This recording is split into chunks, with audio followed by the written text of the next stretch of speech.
Веднъж имало едно момче, наречено Питър Паркър. Той празнува вкъщи в дискотеката си. Повярвайте, стил много бири и после да спава. Но, познаете какво? При него имало един огромен паяк. Ах ти топшивен паяк! Май се! Май се! Радвам, че ще прогони паяка. Най-накрая ще мога да заспя. Добре. Ще сънувам добри сънища.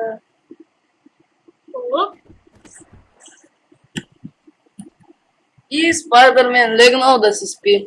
Но той почнал да сънува ужасни кошмари.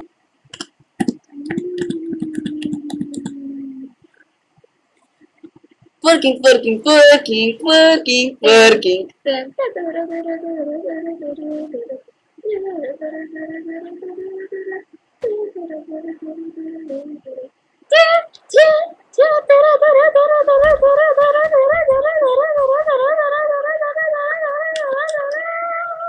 Извинете, технически затруднения.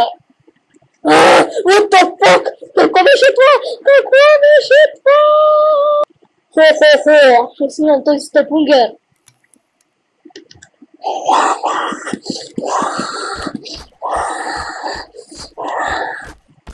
Ха-ха-ха. Усещам само, че ме гаделичкаш. О, не го домалай!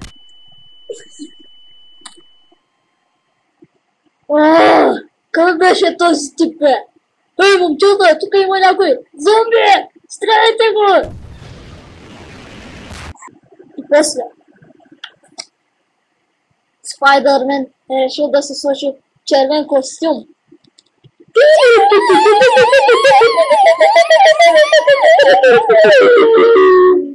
И така, Спайдърмен вече си сложи червен костюм и каза, че никога няма да го сваля, дори за пране.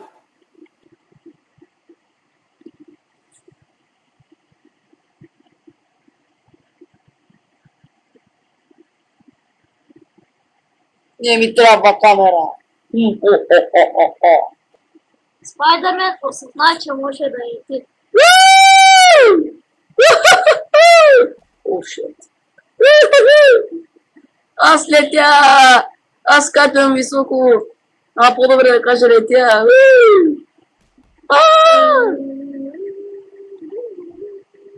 Holy fuck.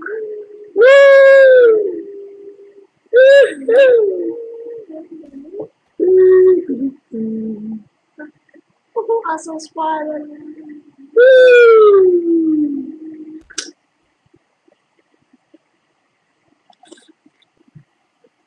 Нищо не ми стана. И тук епизодът не свършва.